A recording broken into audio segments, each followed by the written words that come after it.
You're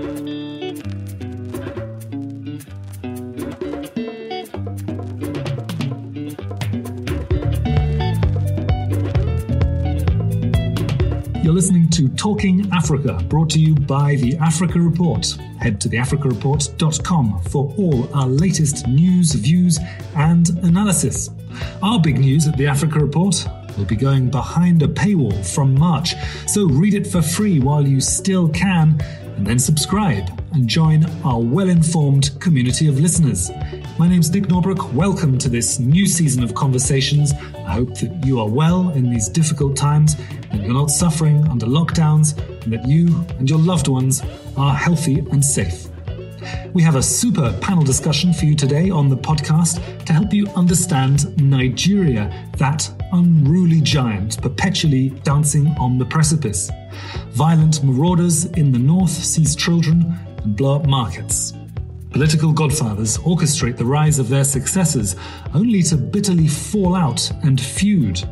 Merchants corner markets and relentlessly squeeze consumers and customers. But why? How did it get this way? If you don't know where you've come from, you don't know where you're going, said Maya Angelou. And that's what Nigerian authors Feyi, Fawehinmi and Fola Fagbule had in mind when they wrote Formation, the Making of Nigeria from Jihad to Amalgamation, which is out now and which I wholeheartedly recommend. Likewise, the US former ambassador to Nigeria, John Campbell, author of another new book, Nigeria and the Nation State, who also believes that if you want to reform Nigeria, you have to understand the forces that shaped it. I'm joined by our editor-in-chief, Patrick Smith, for a wide-ranging conversation on these themes and with these authors. From the early 1800s, where Usman Dan Fodio created his Caliphate in Sokoto, through to the flowering of city-states like Abeokuta, to the eventual hitching together of the Northern and Southern Protectorates into the formation we now know as Nigeria.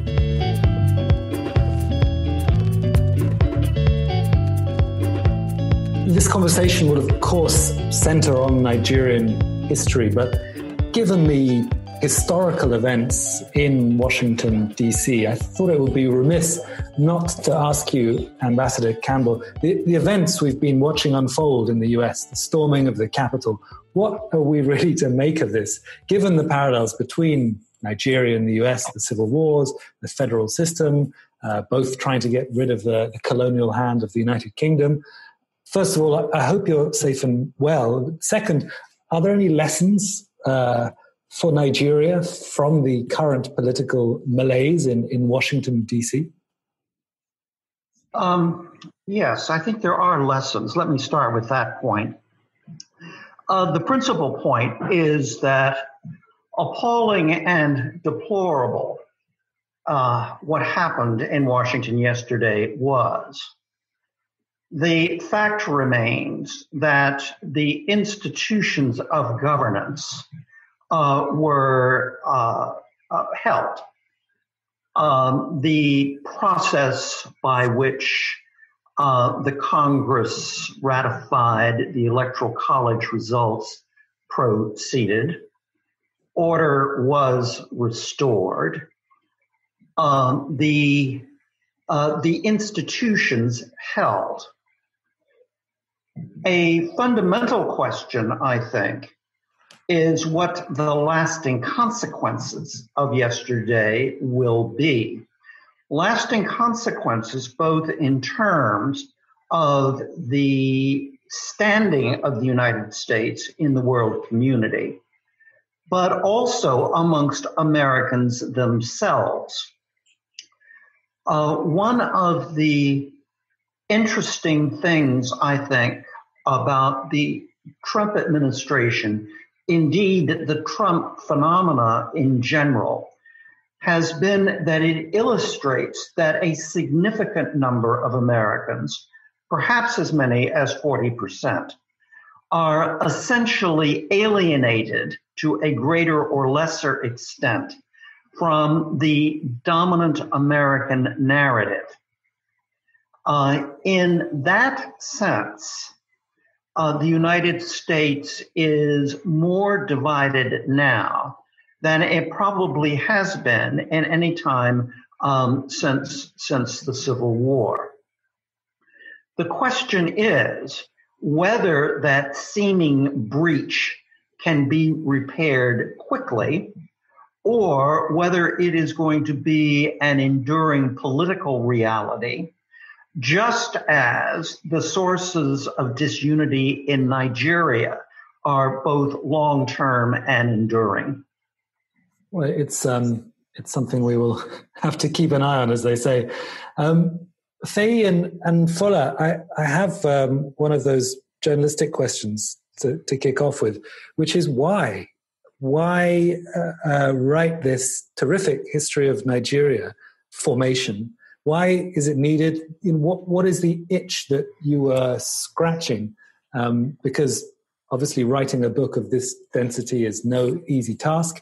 You clearly weren't doing it for the money. People don't write books for money. So why was this important?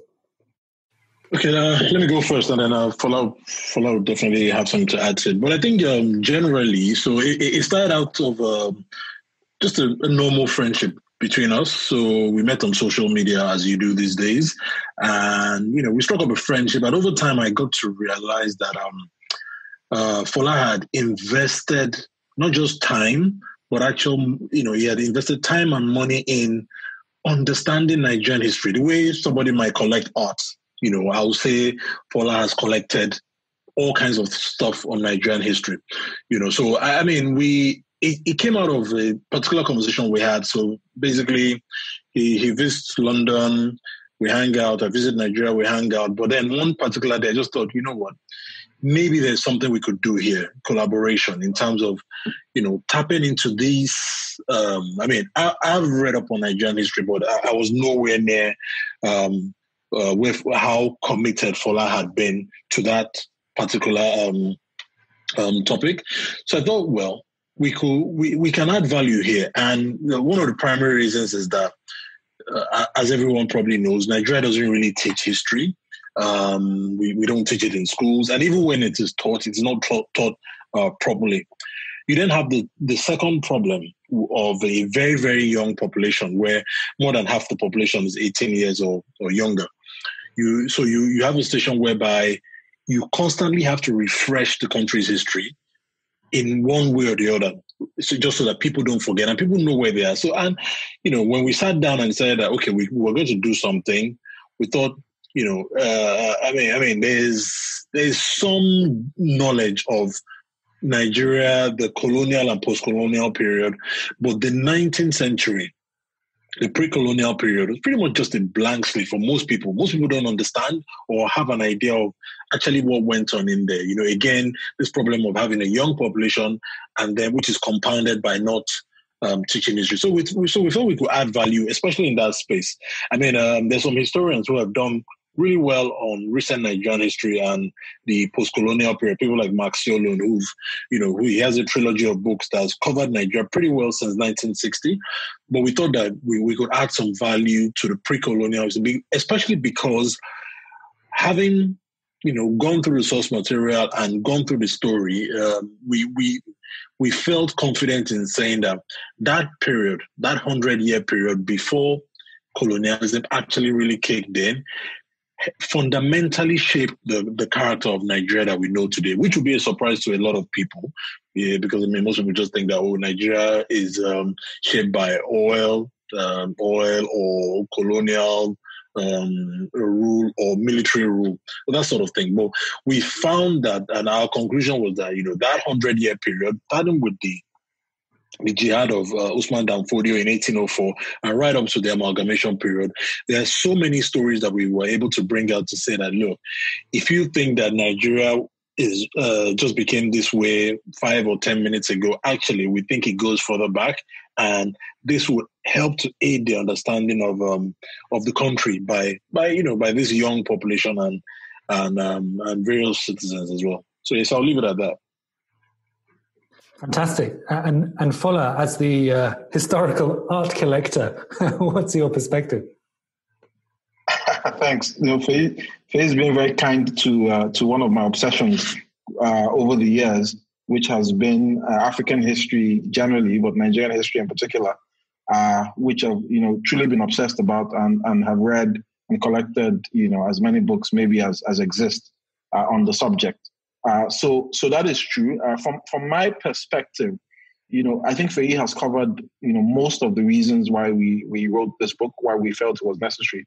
But from my perspective as a reader, I also felt that there was no one book which captured, in particular, the pre-colonial history and the events that led to the formation of Nigeria. It was unfortunate that there was no one book because it's such a compelling story, but it's also such a broad and diverse story. And there was no one book that captured it, even in summary format. And I wanted us to contribute to opening that discussion, opening that conversation. We also wanted it to help us, take lessons from the past that would be applicable to the future of Nigeria. And we wanted something that would kickstart a conversation about, forming a more advantageous future for the people of Nigeria. And these are some of the reasons why we wrote the book. I think that there are quite a number of other reasons that we won't be able to get into just because of time, particularly in terms of some of the kinds of conversations for the future of Nigeria that we hope this book will spark, and that the book is already beginning to spark. And really, that's why we wrote Formation. Such as the terrific array of strong women characters that you have in there. But let's park that. Maybe if I could stay with you then for this first question, really about the book. We'll come later to this kickoff act in the drama of Nigeria, the Sokoto Caliphate, a little later. But it would be interesting to start further south. And I love the way this book tells us about what's going on in the mindset of Imperial Britain too, because obviously the two countries are interlinked. And you have this early Victorian Clapham sect of the early 19th century interested in, occasionally promoting the development of African and Nigerian excellence, which you contrast with the post-Clapham sect era in the later 19th century with these brash, often idiotic young British officers connecting to buccaneering British capitalists, and they push through this much more domineering style of colonial enterprise with all the end product that was to deliver later. But first of all, could you tell us, what was this Clapham sect? Who were they promoting? Who emerged? What their methods were about maybe the emergence of Abeokuta, that ray of sunshine in the tropics? Thank you so much, Nick. And I'm glad that you obviously have read the book and you get the message very, very clearly.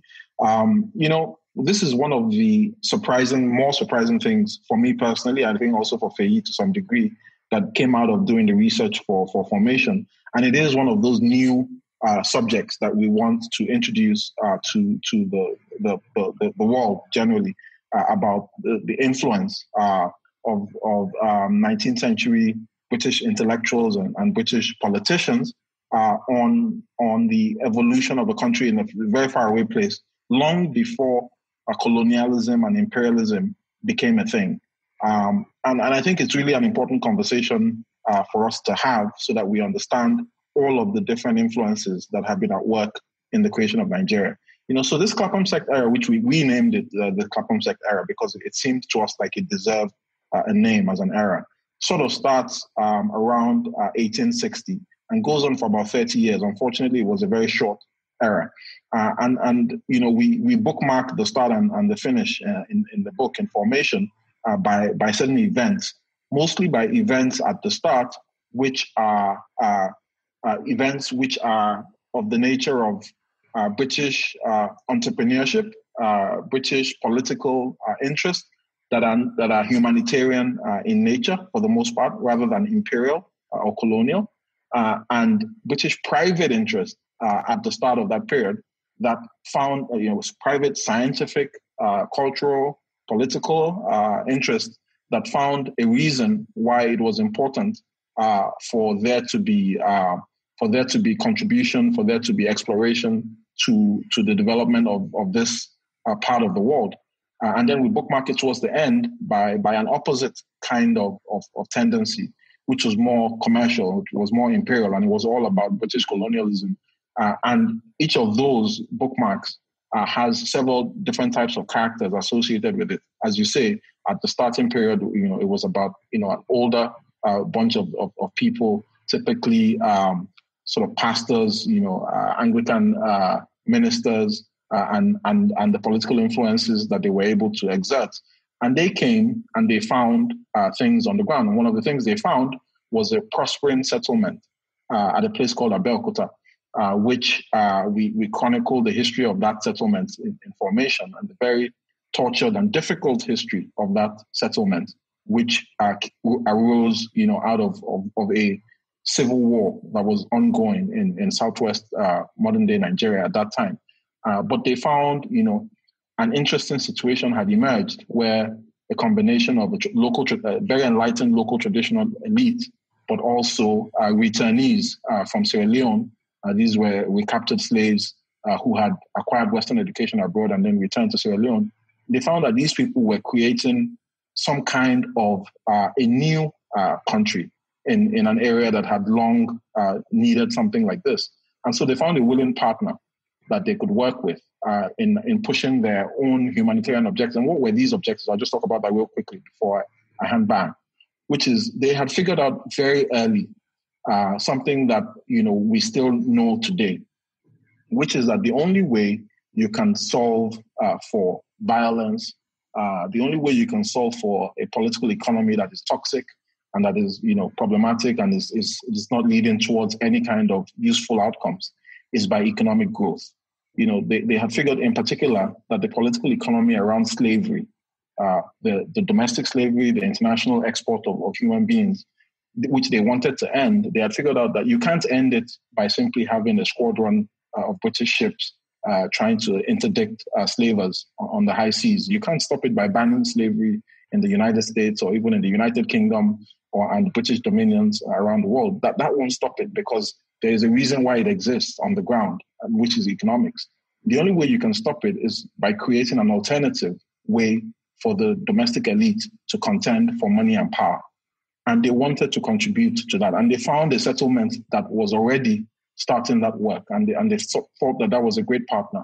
And so we chronicle how they came to support that settlement and what they did and how that ultimately led to the creation of British Nigeria. We contrast it very clearly with the later sort of colonial imperial era, which was all about, export of commodities and about establishing British influence and the influence of leading British traders in these parts of the world.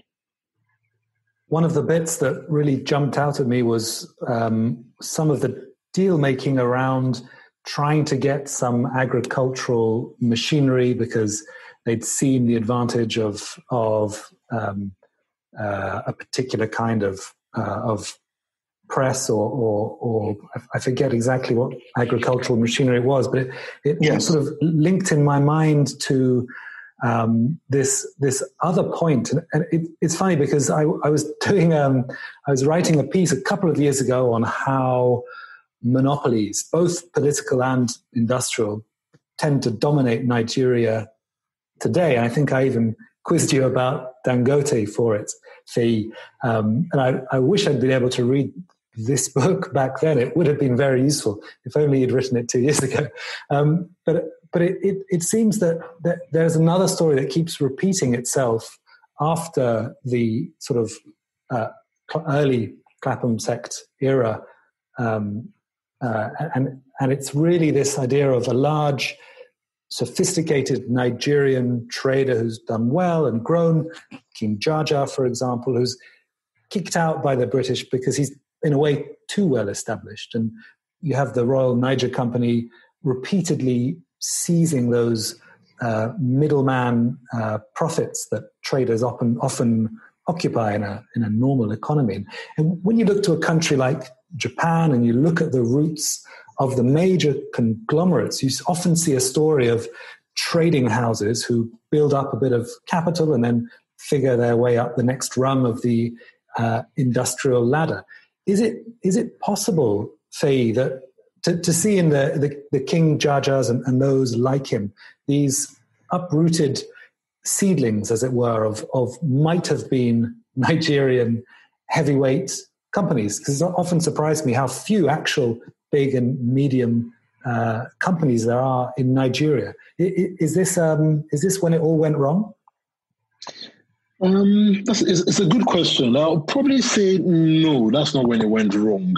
There's a book which was quite popular. I don't know if you've read it. It's called The Advance of African Capital. And so it covers mainly the pre-independence and then the post-independence period, and pretty much basically the first set of Nigerians who made money, if you like. I mean, in terms of modern money. And there were quite a number of them, which was, it was quite a pleasant surprise for me to read the book. So I think where it began to go wrong, generally, if we extend the story, obviously our story stops in 1914 or thereabout, but when you extend the story, you start to see that it probably did go wrong around about military rule. I was quite surprised to read about several Nigerians who did really good business, who were climbing that ladder, like you said. There was some Nigerians I read about who began by importing bicycles. They had moved up to importing cars, and then later on, doing some small assembly and repair work locally. Signed deals with Ford for as distributors in West Africa. This was well before independence in Nigeria. But military rules seem to change quite a lot of things, and generally not just military rule, but the unitary system that came along with military rule, whereby experimentation was pretty much abolished. It was very, very difficult for something to grow outside of what was permitted by this unitary system and this military rule. So I think, I'll probably put the blame on the coming of military rule as the culprit. And this happened very, very quickly, after Nigeria was independent. But, I think just to say that if you extend the story beyond the 19th century and you bring it forward, you actually be more impressed than the 19th century. So Jaja was a very good example, but I think there were many more who did really good business under colonial rule. They were the elites. Obviously, it was a narrow elite. These are people who were fortunate to have an education, but they still did. They did good stuff. It was a broad range of things, but a lot of these just. There's one of my favorite stories about a woman who, one Mrs. Obasa, who, she built a road in Lagos, a private toll road. It was the first.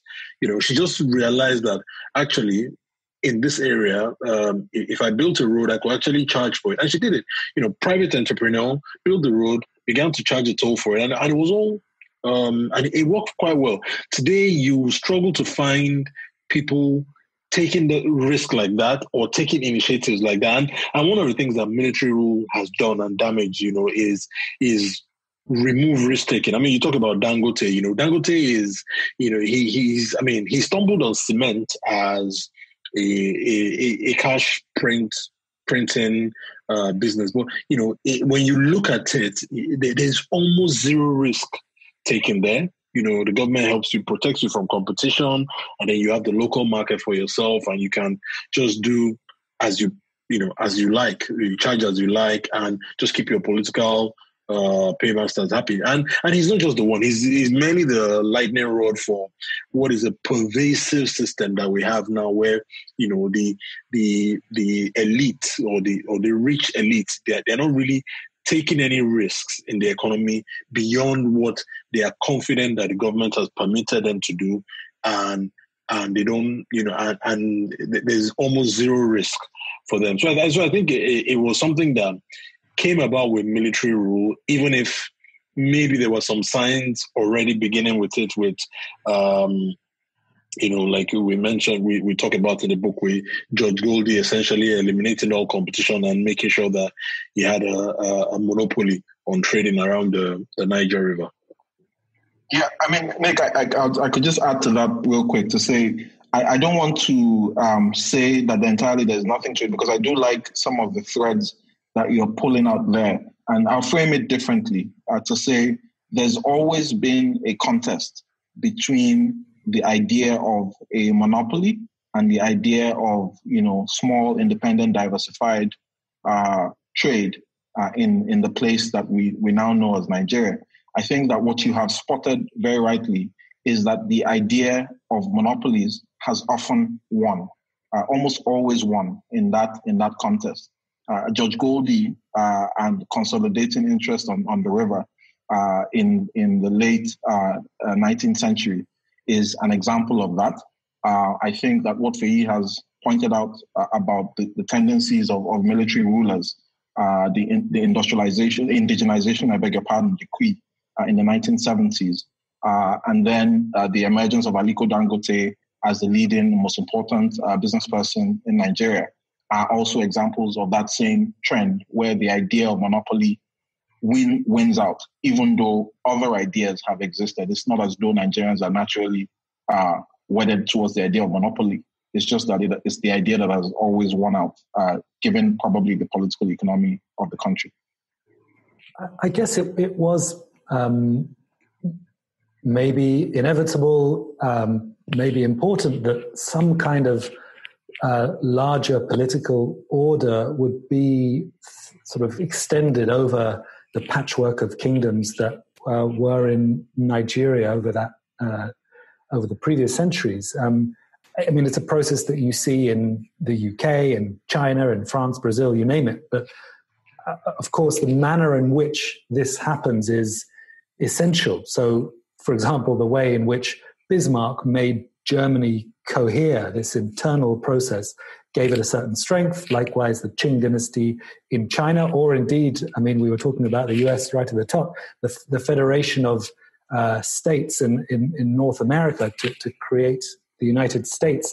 And Patrick, we were talking about this just before we came onto the podcast, but these external forces which created Nigeria and many other African countries to force them to become one single political unit, a country, that's perhaps less helpful for progress than the more Bismarckian moment. So what can we see that, in the way that history is unfolded in Nigeria from the 19th century through to 2020 today, what can we see about those centripetal versus centrifugal forces of really state formation?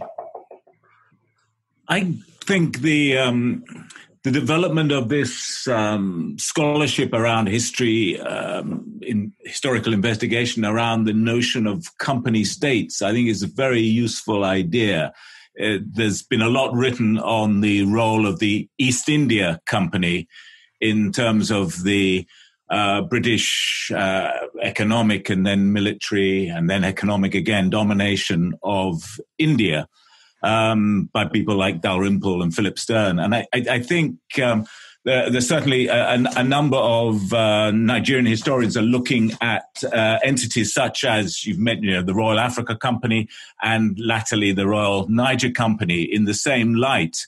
And I think that does explain the dynamic. And you talk about in your book, Feyi and Fola, you talk about the idealism of the Clapham sect and those associated intellectual movers and shakers.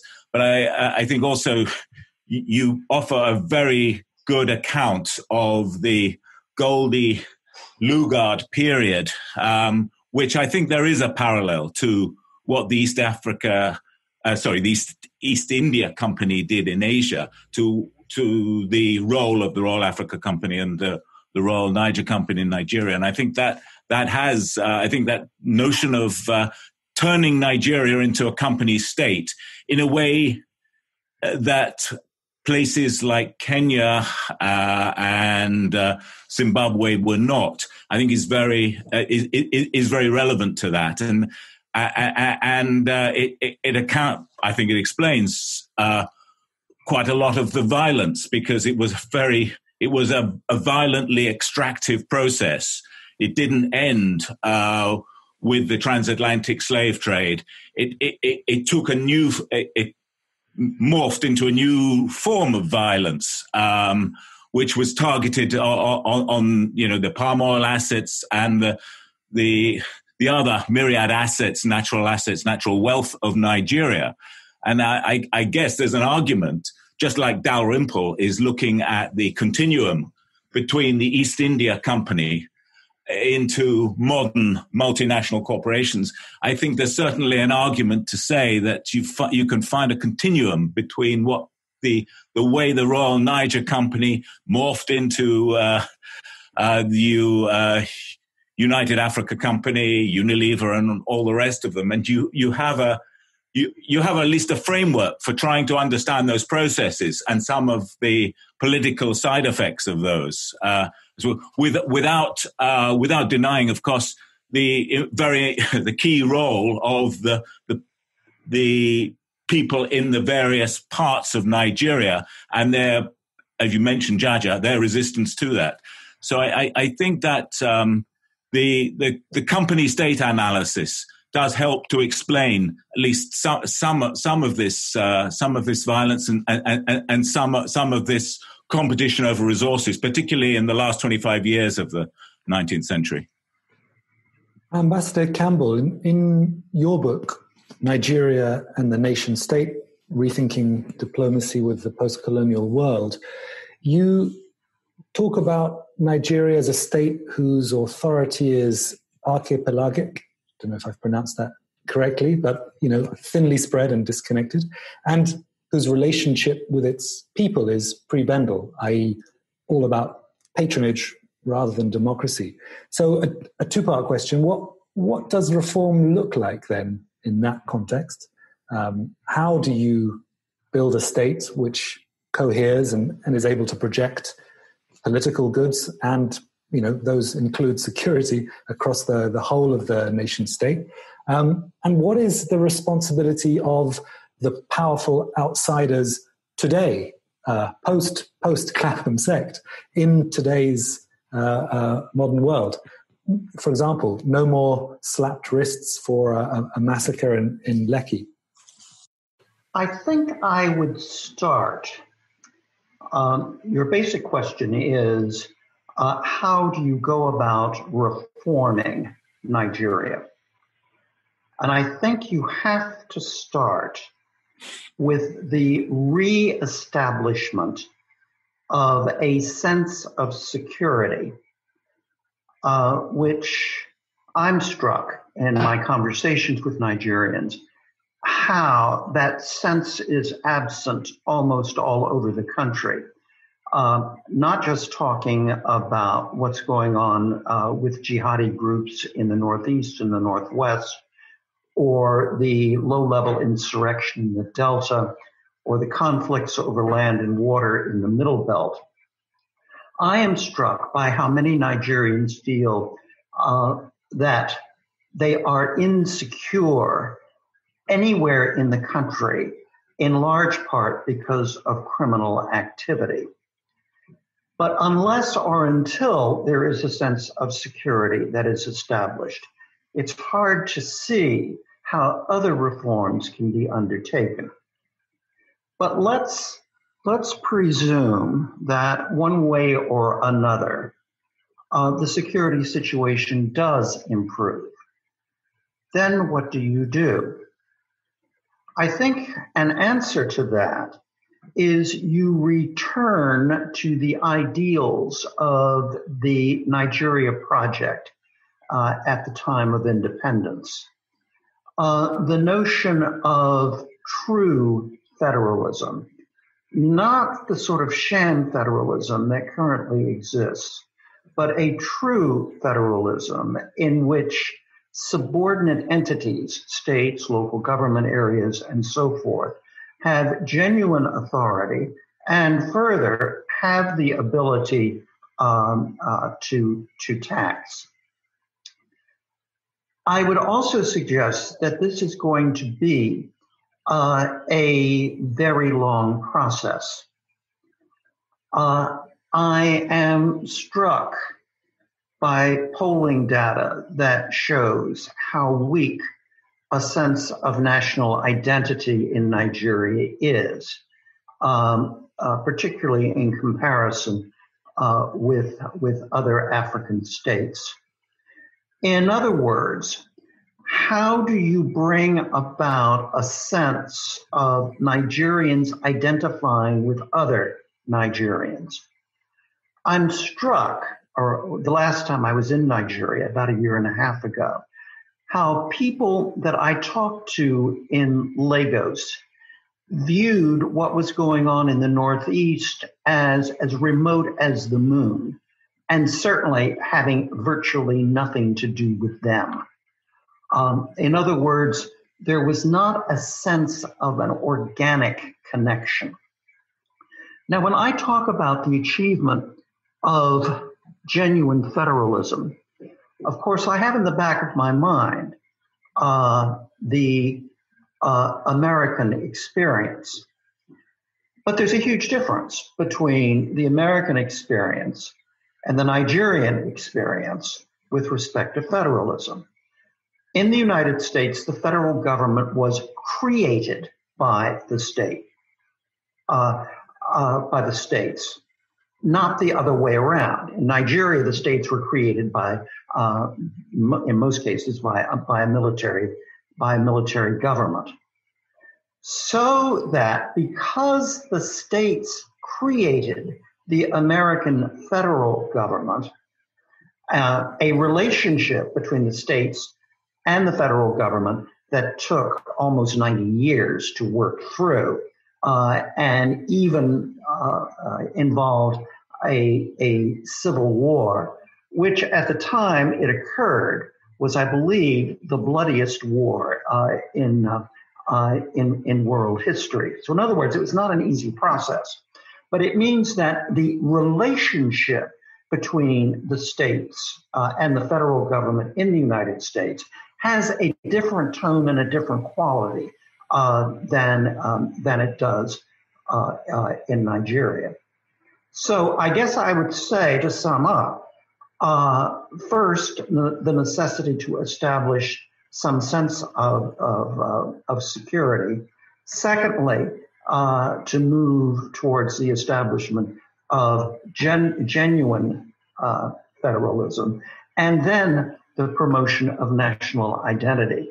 Our two historians made, I think, an enormously important point, and that is, in Nigeria, people don't read Nigerian history and they don't study it. It's not a subject in school. American national identity, really up to about 20 years ago, was fostered by the formal study of American history at all levels of education. I had U.S. history, for example, in the 3rd grade, the 8th grade, the 12th grade, and universities required a course in it. Now, the history was very often not very good. It was very often a mixture of aspiration and legend. Nevertheless, it was a commonly held narrative, and that promoted American national identity. That is something that I think the book that our two historians have just produced is just enormously important in terms of fundamentally moving Nigeria forward. Thank you. I think that, yes, absolutely. Jump in, Fola. Yeah. No, I just wanted to just say something about the first part of the excellent contribution by the ambassador, which is around, a description of Nigeria as it is today, and the idea of, things happening far away, being so disconnected from people, and violence everywhere, insecurity, that general sense of insecurity. It struck me that, the general milieu that he's describing is not terribly different from what we described in formation, in terms of the lay of the land at the time when our story was written. And I think that tells you something really important, because if we're here, 200 years later, still talking about, and this is pre-colonial Nigeria that I'm talking about, pre-colonial Nigeria, pre-British influence in the inland areas of Nigeria, you had pretty much the same situation where, central authorities, wherever they lay across the land, were unable to exert sufficient influence to guarantee the safety of lives property and the assets of people across the various lands, and you just had the ability for random bandits to cause havoc and to take things that belong to people. It tells you a lot about how the political economy of this place has not functioned. And I actually also agree with the solution that the ambassador put forward.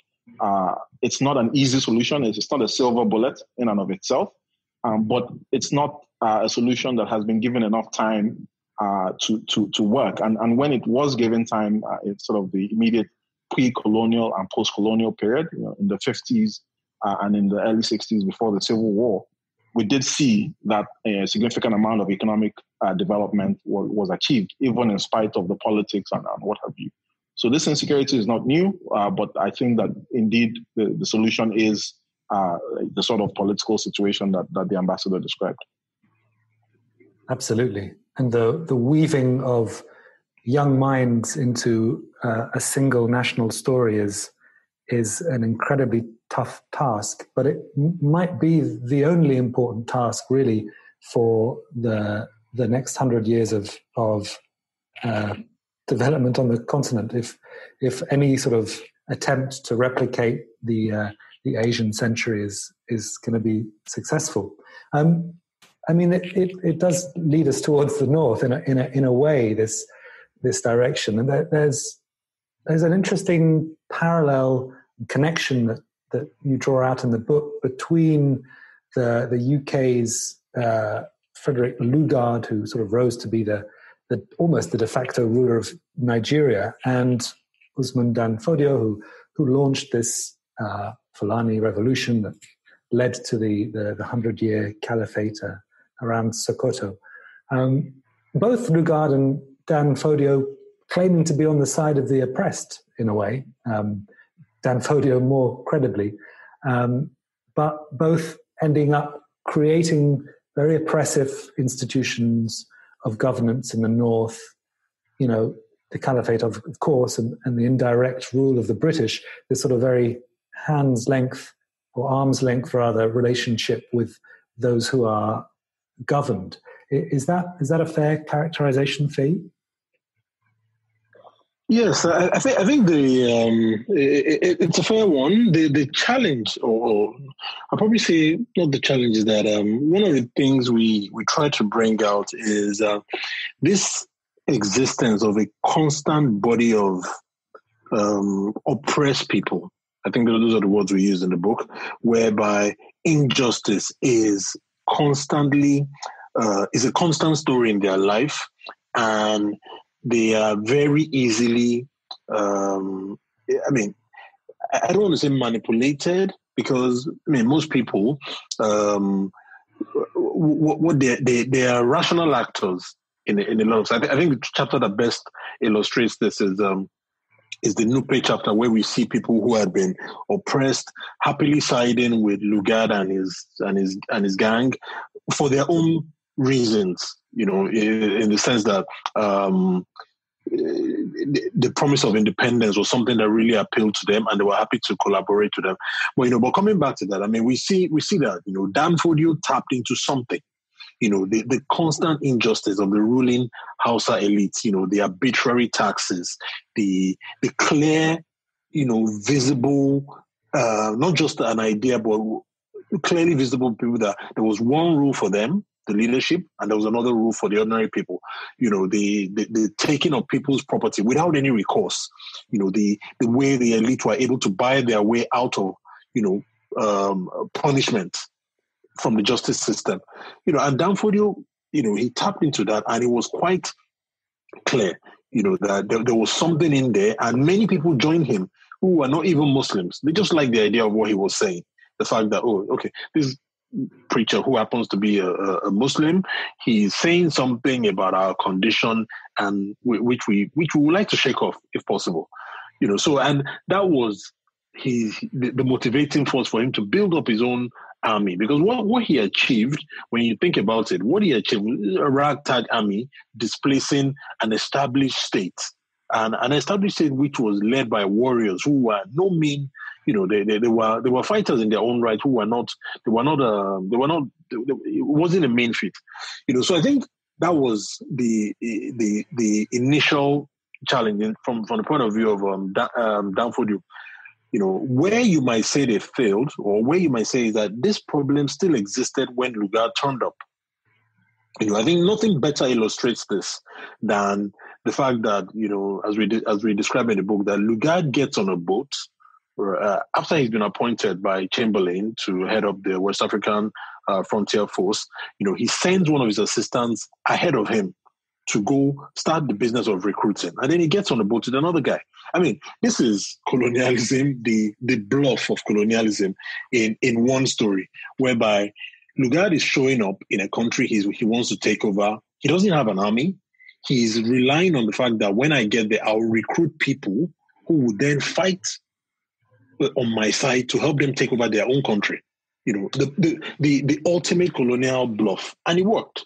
It worked, He had sent one of his assistants ahead of him, and before Lugard even got to the country, this person had recruited, I think it was about 2,000 local Nigerians already, training them as soldiers to fight. So this injustice is a common story, and both of them tapped into it for, Dan Fodio was probably more of an idealist. You might say that he had quote unquote better intentions, but as we show in the book, these unraveled very quickly, and in no time he himself was beginning to make justifications for where they had departed from their stated goals. I guess it's the cause of all revolutions. So in a sense, Lugard was the same. He was able to tap into this constant injustice that is unresolved. Unresolved injustice, whereby people, you have a constant body of people who can be easily manipulated by an outsider. Again, I hesitate to use the word manipulated because these people had agency and they knew what they were doing. They were making a deal in the sense that oftentimes people have no good options, and they're choosing between what is bad and what is less bad. So in that sense, Dan Fodio himself, an outsider, was able to overthrow an established order by tapping into this unresolved injustice, which was the same thing Lugard then did when he came up, being an outsider. Because, when you think about it, aside from the fact that the people who actually were the fighting force for the colonial army were local people, but actually governing, they were at one point it was very, very risky. It was a very, very risky affair for the colonial guys, because at no point, we've tried to check for numbers, but I'm confident in saying that at no point did Britain have 500 British people in Nigeria throughout the colonial period. And definitely in the early days, in Lugard's time, there was a point where it was 13 British officers governing the entire northern part of Nigeria. So it was a bluff, an elaborate bluff, but which relied on the fact that this existing injustice was there, and it was a way to, divide and rule, if you like, and bringing it to the modern day, you see this again. There's a lot of unresolved injustice in Nigeria today, whereby, I always joke that if a foreigner were to turn up in Nigeria today with a small army and just throwing money in the air, they will win support.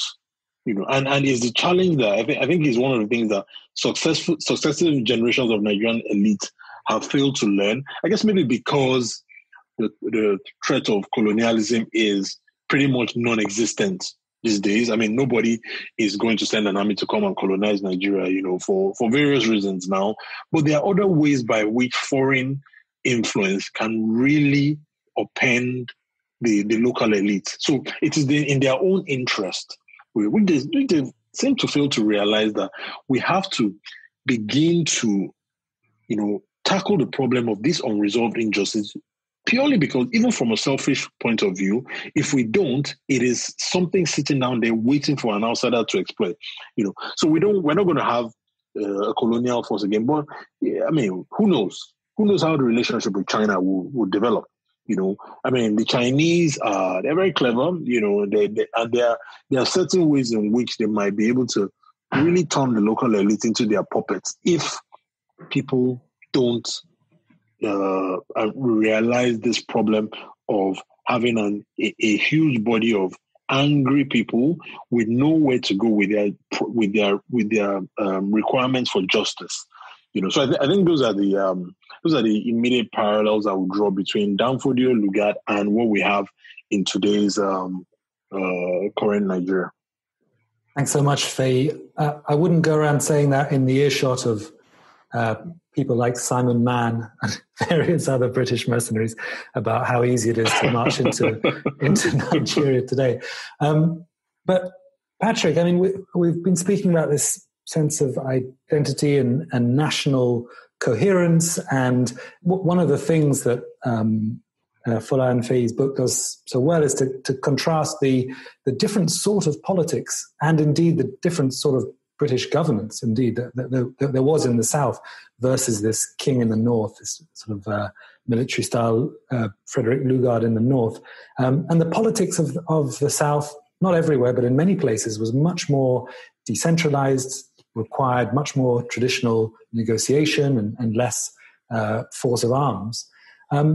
How fatal was it then for Nigeria's current state incoherence, this 1910 decision to hitch the Northern Protectorate to the Southern Protectorate, completed in 1914, which is ironically the year that the long 19th century ended for many historians.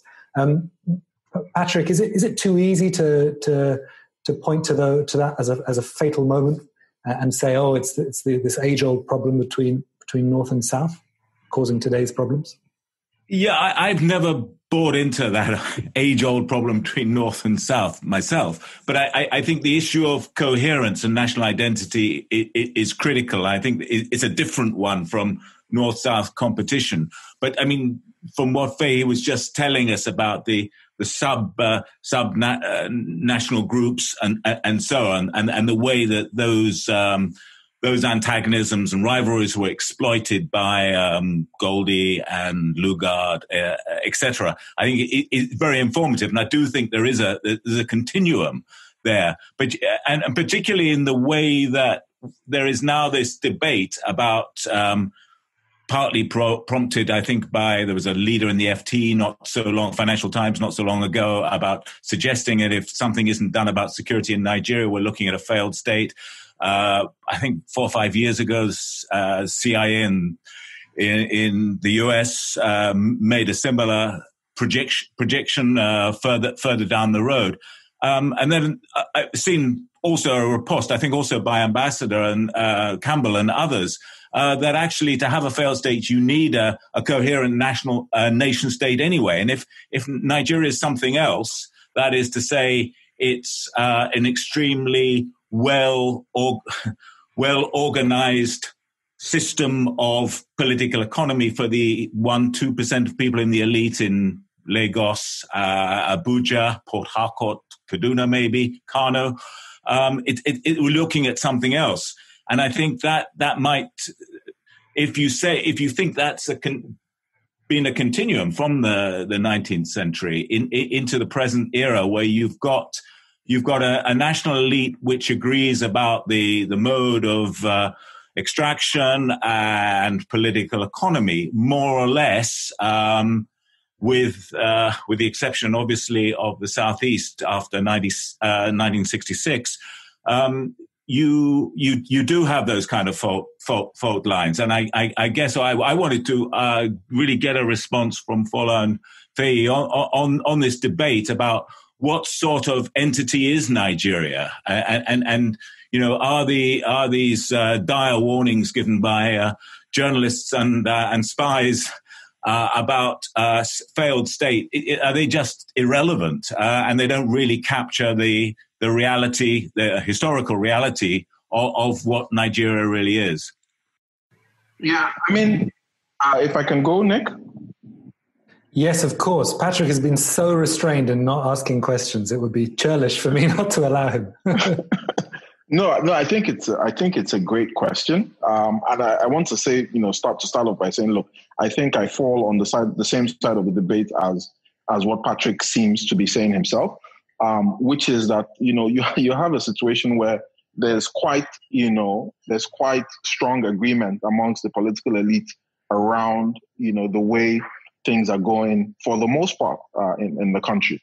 And, in terms of, resources and the sharing of resources really being the most important consideration as far as political elite is concerned, I don't think that there's much disagreement amongst them. There's disagreement over, there's negotiation over the means of sharing and who should be where, when, at any point in time.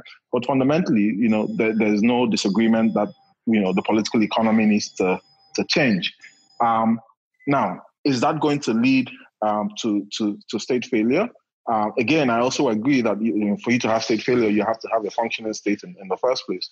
But I do think that what we're seeing in terms of this escalation in violence, in the trend of violence that has always existed, as we pointed out, even from historical times, as we show in the book, the danger is that this gets, completely out of control, even of the political elite. And we've seen this in historical times. We saw it with Dan Fodio's revolution. We saw it with the Yoruba wars, as we describe in the book. We saw it even in Jaja's story, which was a question of secession of one commercial party from an existing, state structure, however chaotic that state structure was.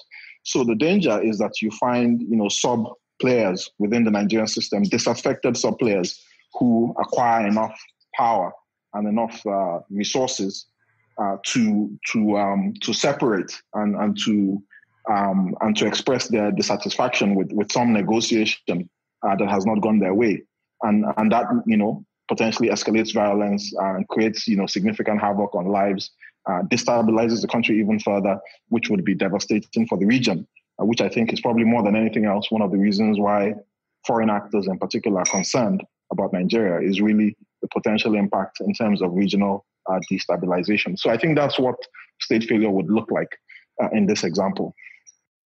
Ambassador Campbell, as your name was called out in Patrick's answer, do you want to jump in?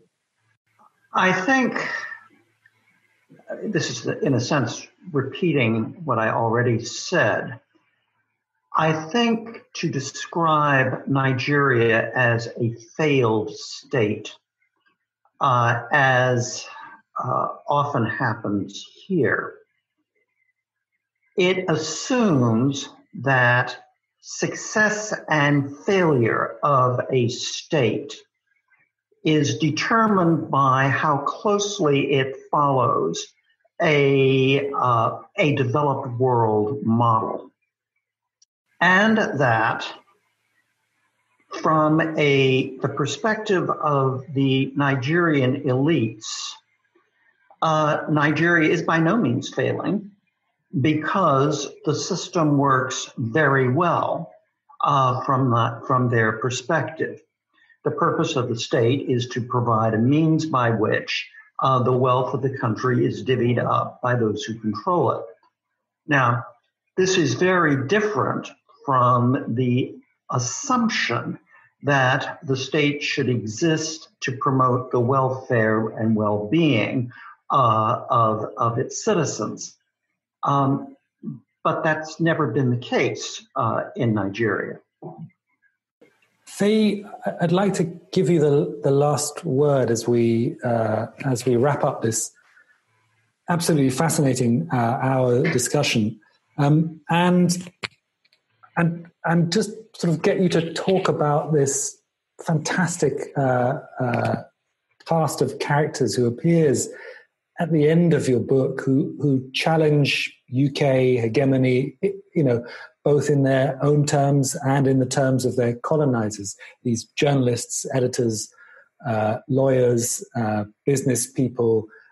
How important are these people to your conception of Nigeria's trajectory over the next 100 years, from 1920 to 2020, and also really, from 2020 onwards? Just a small task. Well, it's an interesting one. I mean, these people, I think we can probably, in the context of the time, they were revolutionaries in the sense that, the Clapham Sect Era, which you described, it created a whole new Nigerian elite, literally out of nothing. And a lot of these people were the lowest of the low in society. So when you look at someone like Crowder, who we talk about a lot in the book, he was a slave. I mean, that was probably the lowest. He was a slave who was once exchanged for a horse, and he rose up to become the dominant figure in his time. So that generation of Nigerians in the 19th century, the returnee slaves, those people who first had access to education, they became a whole new elite. And even beyond, I mean, one of the things that Fola and I talk about is that every Nigerian who got education in that period till today, almost 200 years later, it is very, very difficult to find any of the descendants who is not educated in today's Nigeria. It is a remarkable long run of whereby one drop of education in the family just made it permanent. And today you have a lot of elite who, they might not be rich in cash, but they are solidly middle class in terms of, tastemakers and cultural shapers and that sort of thing. So this new elite at the time were the ones who were able, the descendants of a lot of these people who were, the first to maybe they obtained a British education as opposed to their parents or grandparents who obtained an education but locally. So these people were able to, they had that confidence, to challenge the British elite. And as we discussed in the book, Lugard absolutely hated them. He never got on well with them. It was sort of foreshadowed for him in the sense that, which we don't really talk much about in the book, but the fact that when he went to Hong Kong, it was his first time of actually dealing with a local elite who had their own power, who did not derive their power from him. So in terms of the fact that there was a legislative assembly in Hong Kong and he couldn't boss his way around them, he had to do a lot of lobbying and appealing to people, which very much limited what he could achieve while he was out in Hong Kong. I think his biggest achievement, you might probably say, was the setting up of the famous university out there. So by the time he came back to Nigeria, he met the same people who had frustrated him in Hong Kong, and he met them in Nigeria again. People who had their own power base, alternative power base, who was very, very self-confident and who he derisively referred to as the trousered natives. So these people were, you had a very, very self-confident, local elite who were still young in terms of how long they had been at the top of the at the top of the elite, if you like, in Nigeria. So I think the lesson here is that 200 years later, or close to 200 years later, that process of reinvention, whereby, the process of, having a whole new elite out of nothing, it could be done via many ways. It could be a new economic activity which creates a whole new class of people who were previously not rich, who were previously poor but then become rich, or in this case, in the case of Nigeria, where it was education that did the trick. That process of having it constantly happen has stalled. So you can compensate with America, for example, where you've had people who made money by the Rockefellers, who made their money from oil, the industrialists, the Carnegies, and then now today you have the whole the tech entrepreneurs who have become a whole new elite, and these were people who probably did not exist 20, 30 years ago. So and then you have that whole often quoted statistic about America, whereby when you look at the Forbes rich list over time, the people who actually stay there, say over a 20 or 30 year period, are probably just about, it's a small minority who actually remain there, so maybe 10 or 20% of them. So there's this constant churn. That process in Nigeria has sadly stalled. So the elite we have now, they are comfortable in the sense that there's almost no challenge, to the authority. And this has then led us to the situation whereby we don't have a reliable elite who are able to challenge authority, in the sense that these people who you spoke about, who challenge Lugard, who challenge the colonial authorities, we don't have that much today. The Nigerian elite today is very, very incestuous and is very, very self-censoring. People don't really talk much. So I think where we are as of today, the ray of light, the ray of light in changing this will be today's young people. Social media, for all its ills, for all its negative effects that you might think of on society, has given a whole new generation of Nigerians a voice. And this generation of Nigerians are less respectful of the power distance culture in Nigeria. They are less respectful of people just because they are an adult. They have loud voices. They're able to build their own voices completely away from the constituted authorities, if you like. So we have Nigerians, for example, and the recent NSAS protest probably demonstrated this best, where you had a whole bunch of Nigerians who were pretty much just ordinary Nigerians who were able to build a movement and build a following and prove their capabilities that has given them legitimacy in the eyes of many, many Nigerians now. So a lot of you'll find that you see a running joke on social media where people will refer to the leaders of the NSAS movement as the only president I recognize, or this person is my president. And but mainly because people saw how they raised funding, they were able to use it to protest the transparency and that sort of thing. So this has given social media, like I said, for all its ills, it has given people a whole new class of people who are outside of the political system, who are outside of the constituted authority system of the country, was giving them a new voice, a new legitimacy among many Nigerians. So I think, if I was to look to the future, I'll probably say this is an interesting development in the sense that, finally we might have an ossified elite that has gotten too comfortable with itself, no longer challenges authority or challenges itself even, but will now probably face a rearguard action from young Nigerians who have an affinity for each other, purely starting from the point of just being young people, but also from having a lot of shared experiences of the negative consequences of the ruling elite on their lives. So things like, police brutality was the one that animated people with the NSAS protest, but there's a lot more. There's a lot more for people to be annoyed about. So that process, it's come late. It's long. It's been long in coming. Like I mentioned, it's well over 100 years where we've needed to have a new elite emerge to challenge the existing one, just so that we can, just so that people don't get ossified in their thinking or get too complacent. So I'm hoping that this new breed of young Nigerians who are self-confident, self-aware, and with alternative power bases and legitimacy among their own constituency of young people will, give the system that jolt that it needs. And maybe we will then be able to see what happened in that late 19th century, early 20th century period once again. We can hope. The rightful heirs, I'm sure. Thank you, Feyi. You've given us one reason to be cheerful or optimistic. Maybe just as a way of closing up, I can ask the rest of you to provide another reason to be cheerful. Patrick, I'll start with you, then Ambassador Campbell, and finally, Fola, you can have the last. Always the hardest.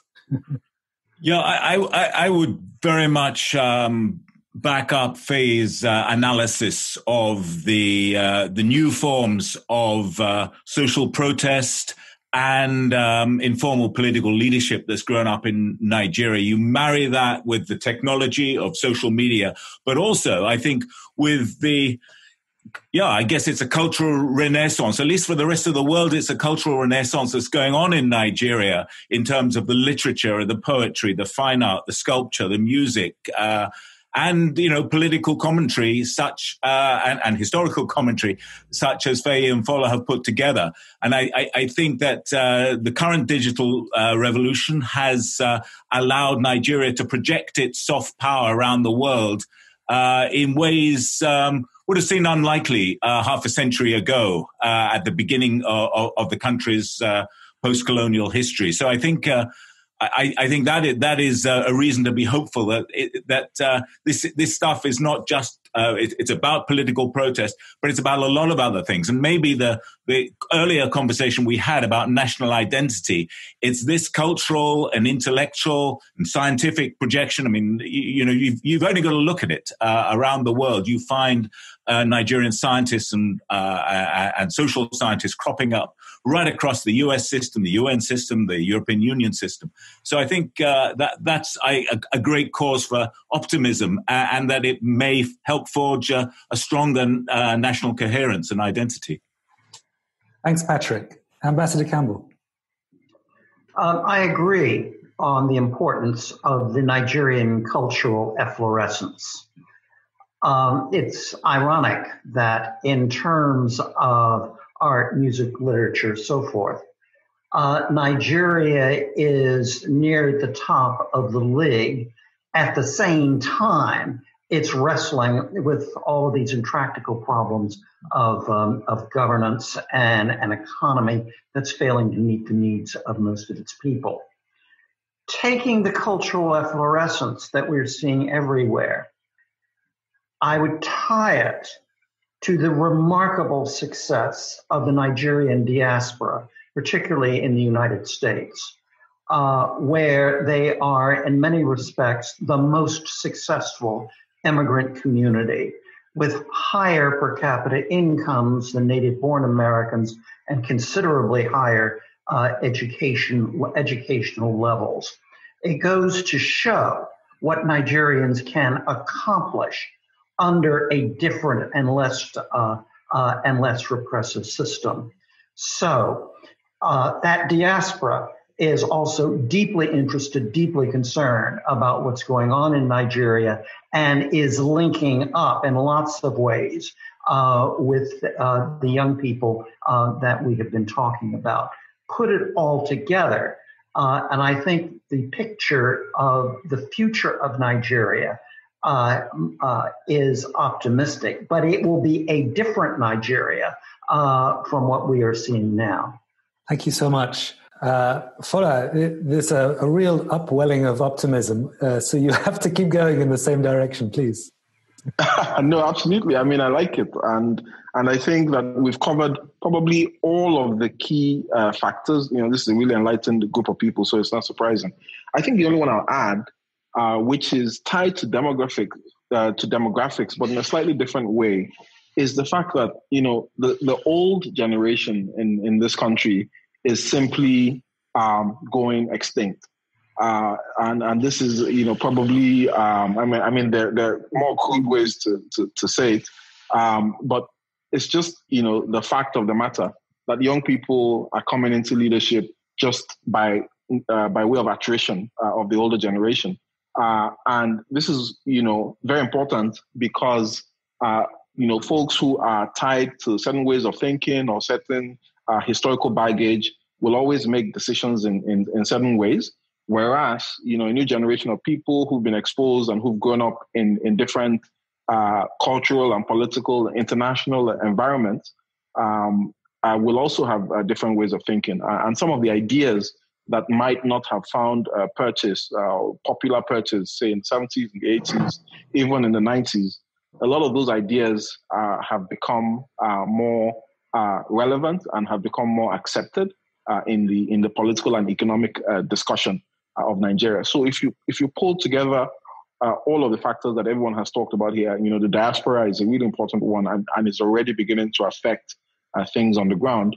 And then if you add social media and how it sort of shrinks distance between the diaspora and the domestic population, and then you add this demographic dividend of young people coming into positions of power all over the country just by the reason of attrition and nothing else, I think that you find you have a setup that could potentially be very positive for Nigeria.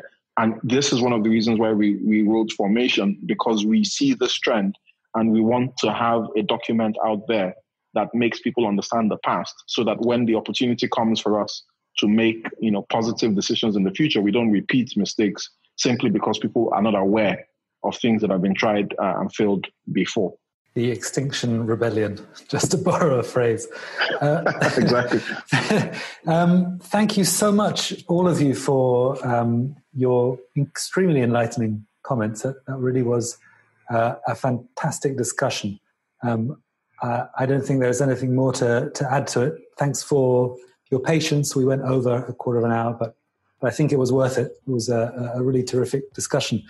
So again, thank you. And I think this book, Formation, really is exactly in that trend line of optimism of the last 10 minutes, that, you know, here is exactly a cultural efflorescence that responds exactly to this idea of how do we, in a modern way, create the new Nigerian identity for the 21st century. So thanks again, all of you, for participating. Great. Thanks a lot for having me. Thanks. Thank you, Nick. Thank you, everyone. Thanks, everyone. That's all for this week. Our thanks to Feyi, Fola, Ambassador Campbell, and Patrick. You've listened all the way to the end, which is a level of motivation best rewarded by a daily newsletter featuring the best of our journalism. Go to theafricareport.com and sign up for free. Please do rate and review Talking Africa wherever you get your podcasts. 5 stars ought to do the trick. I'm Nick Norbrook. Thanks for listening.